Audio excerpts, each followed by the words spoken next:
Assalamualaikum warahmatullahi wabarakatuh. Perkenalkan, nama saya Lailan Ristantia.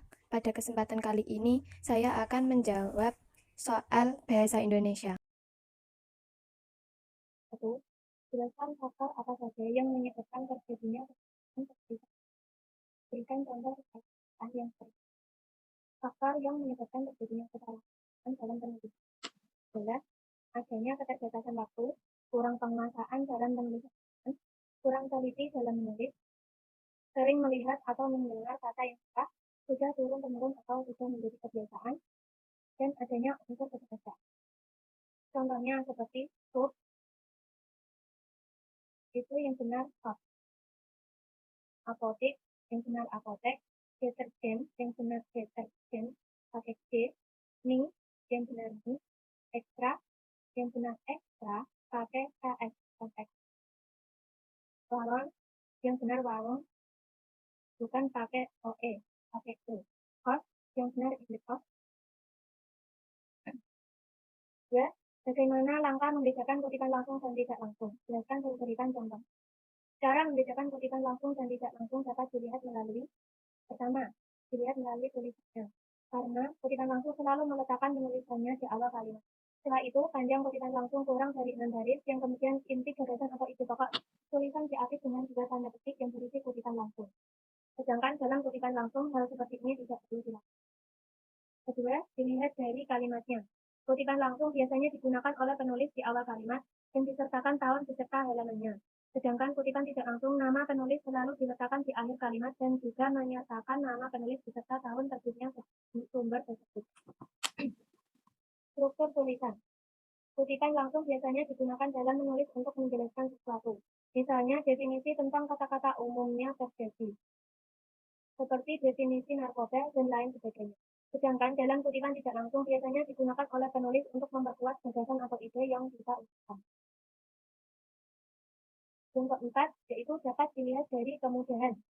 Kutipan langsung terasa lebih mudah digunakan karena kutipan langsung tidak memerlukan perubahan. Sedangkan untuk kutipan tidak langsung, proses perubahan diperlukan untuk dilakukan agar tulisan yang dibuat tidak dianggap plagiarisme. Dan dapat dilihat dari panjangnya. Kutipan langsung biasanya lebih panjang dibandingkan kutipan tidak langsung. Dan ini disebabkan karena kutipan langsung semua ide dan redaksinya secara utuh kita ambil. Sedangkan pada kutipan tidak langsung, kita hanya cukup mengambil ide dari sumber tersebut. Contoh kutipan langsung. Nirmala Febrianti Kamalah 2020 halaman 3. Bahasa yang baik bukan berarti bahasa yang resmi dan formal. Bahasa yang baik merupakan bahasa yang dapat diterima dengan baik oleh lawan bicara, di mana bahasa itu sendiri memiliki pengertian menurut R dan Agustina. Dalam Nirmala Febrianti dan Kamalah 2020 halaman 3, bahwasanya bahasa merupakan sebuah sistem yang memiliki arti bahwa bahasa terbentuk dari beberapa unsur yang berstruktur tetap dapat diterima. Contoh kutipan tidak langsung. Bahasa yang baik bukan berarti bahasa yang resmi dan formal. Bahasa yang baik merupakan bahasa yang dapat diterima dengan baik oleh lawan bicara. Selain itu, bahasa juga diartikan sebagai sebuah sistem yang memiliki arti bahwa bahasa terbentuk dari beberapa unsur yang berstruktur tetap dapat diterima. Nirmala Febrianti Kamalah 2020. 3. Apa perbedaan dari biografi dan bibliografi? Jelaskan dan berikan contoh. Biografi adalah riwayat hidup yang ditulis orang lain. Sering juga diartikan sebagai tulisan yang berisi sejarah hidup, pengalaman-pengalaman sampai kisah sukses. Teks biografi memiliki tujuan untuk memberikan edukasi masyarakat terkait berbagai sisi dari seorang tokoh. Struktur yang ada di dalam teks biografi adalah orientasi, peristiwa penting, dan reorientasi. Contoh teks biografi. Rifan Nurmulti lahir dari pasangan ayah Masrin dan Ibu Nuryati pada 16 Juli 1995. Namun kedua orang tuanya telah berpisah. Rifan merupakan seorang pemain bola voli tim nasional Indonesia dan dia bermain di klub voli Surabaya Bayangkara Samakau. Awal karir Rifan di dunia voli, ia mulai dari mengikuti turnamen-turnamen di daerah, yakni Jam. Pada awalnya Rifan tidak terlalu tertarik dengan voli, tetapi karena tingginya mendukung untuk olahraga tersebut, akhirnya pada usia 17 tahun di tahun 2012, dia mulai mencoba bermain voli dengan mengikuti turnamen-turnamen yang diadakan di daerahnya, Bangka, Jambi. Dari sana kemampuannya mulai berkembang. Meski belum menguasai teori dasar voli, hingga pada saat pemandu bakat dari klub Surabaya Sumakar melihat kemampuan Rifan ketika bermain di ajang Kapolda Cup Jambi, lebih tinggi badannya, yakni 194 cm. Sangat ideal untuk pemain voli. Pada awal bergabung, Rifan agak kesulitan mengikuti alur latihan Samapa, tetapi lambat laun ia dapat beradaptasi. Kemampuan Rizal makin diasah di sana hingga ia berhasil menorehkan kemenangan untuk klubnya dan penghargaan prestisius di bidangnya. Sukses menjadi juara Pro Liga 2016 untuk klubnya. Hal ini membuat ia mendapat penghargaan sebagai Most Valuable Player atau MVP. Ia berhasil mempertahankan emas di PON 2016 untuk Jawa Timur.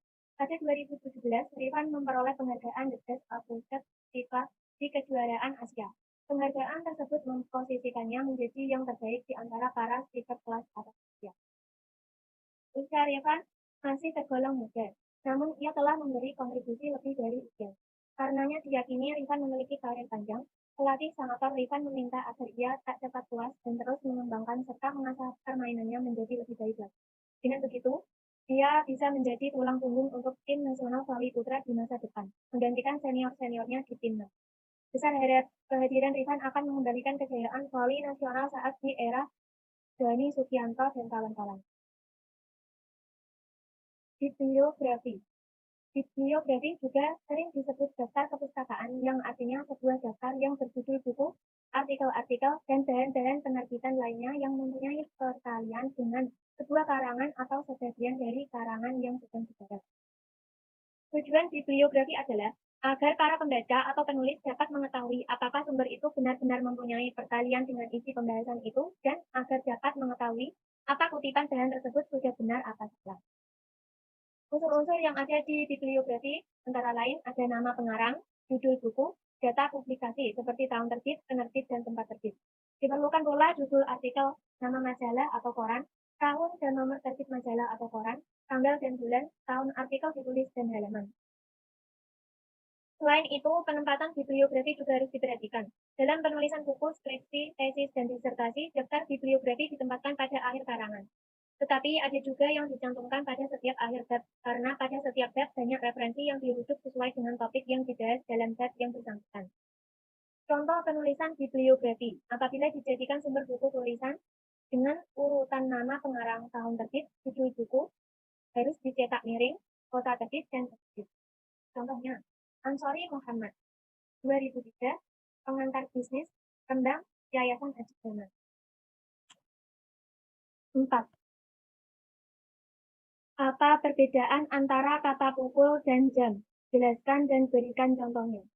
Menurut kaidah penggunaan yang benar, kata jam itu adalah kata benda yang menunjuk kepada suatu benda menunjuk waktu. Contohnya, dia baru saja membeli jam baru.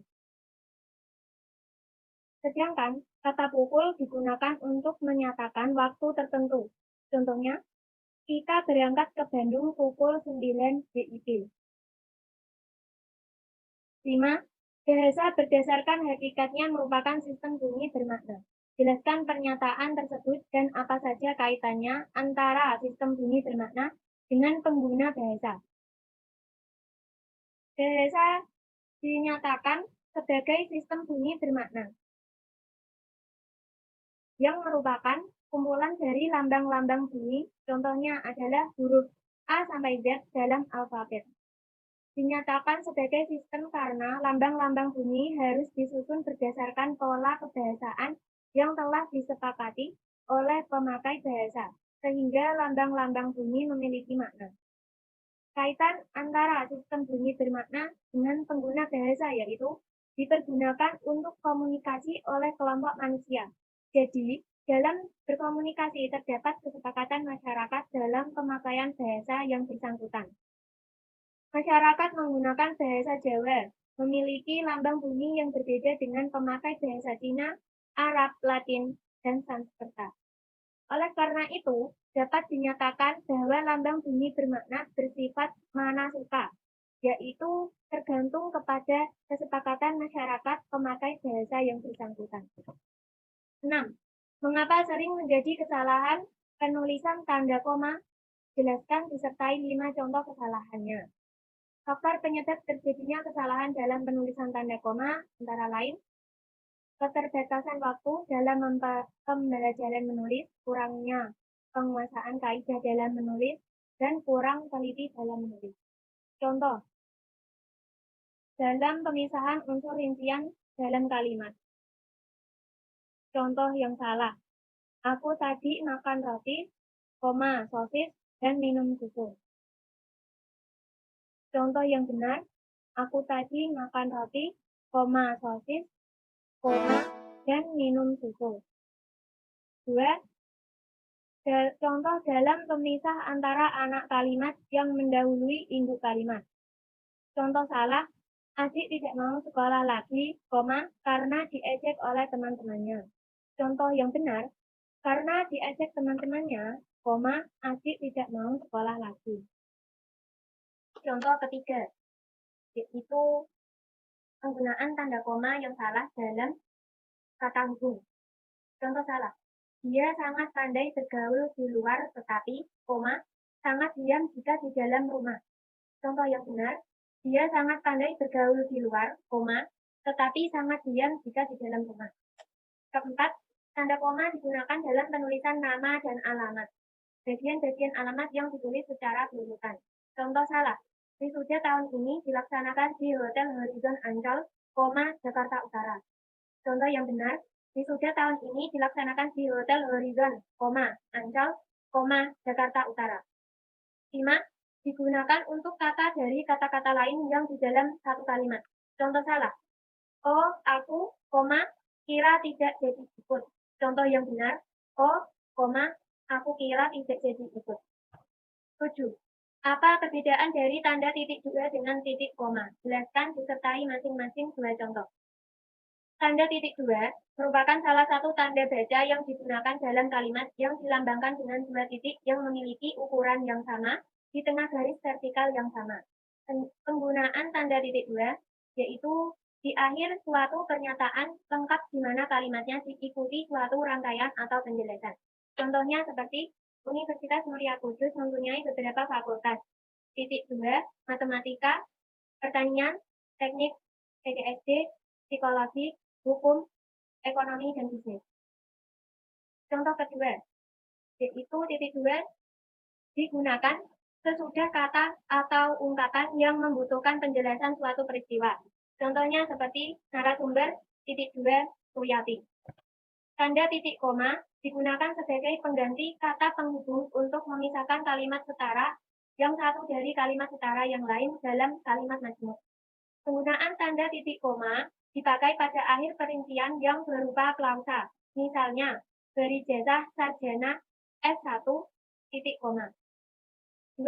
Tanda titik koma yang dipakai untuk salah satu bagian-bagian pemerinci dalam kalimat yang sudah menggunakan koma.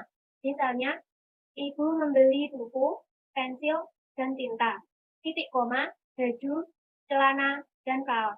Titik koma, pisang, apel, dan jeruk. 8. Jelaskan mengapa sering terjadi kesalahan penulisan huruf miring.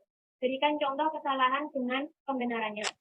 Faktor penyebab sering terjadi kesalahan huruf miring yaitu kurang teliti, adanya keterbatasan waktu, kurang penguasaan dalam penulisan ejaan, sering melihat atau mendengar kata yang salah, sudah turun-temurun atau sudah menjadi kebiasaan, unsur kesengajaan, dan kurangnya tingkat kemampuan kebiasaannya. Huruf miring digunakan apabila ada kata istilah atau kata berbahasa asing. Contoh, huruf miring dipakai untuk menuliskan judul buku. Contoh yang salah, saya baru saja membaca buku Salah Asuhan karangan Abdul Muhid. Salah asuhan seharusnya dicetak miring, karena itu merupakan judul buku. Contoh yang benar, saya baru saja membaca buku Salah Asuhan karangan Abdul Muhid.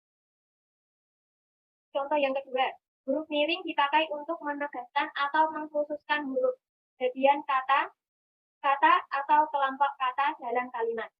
Contoh salah, huruf terakhir kata abad adalah D. Contoh yang benar, huruf terakhir kata abad adalah D. Perbedaannya adalah, seharusnya kata abad ditulis miring, karena kalimat ini menegaskan atau mengkhususkan kata abad.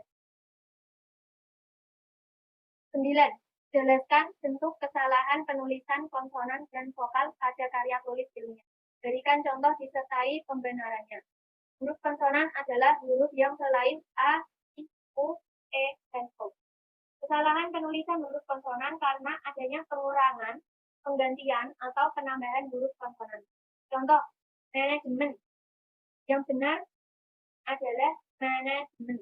Pakai J, bukan J. Contoh kedua, zaman. Yang benar adalah zaman. Pakai Z. Contoh ketiga, relevan atau relevan. Yang benar bukan pakai F, tapi pakai C. Relevan. Huruf vokal adalah huruf A, I, U, E, dan O. Kesalahan penulisan huruf vokal karena adanya pengurangan, penggantian, atau penambahan huruf vokal. Contoh, kata resiko. Itu salah. Yang benar pakai I, risiko. Contoh kedua, hakikatnya. Yang benar, hakikatnya pakai I, bukan E. Contoh ketiga, detail. Yang benar penulisannya adalah detail. Terima kasih. Sekian tanya jawab mengenai bahasa Indonesia dari saya. Mohon maaf apabila ada kesalahan. Wabillahi taufiq wal hidayah. Wassalamualaikum warahmatullahi wabarakatuh.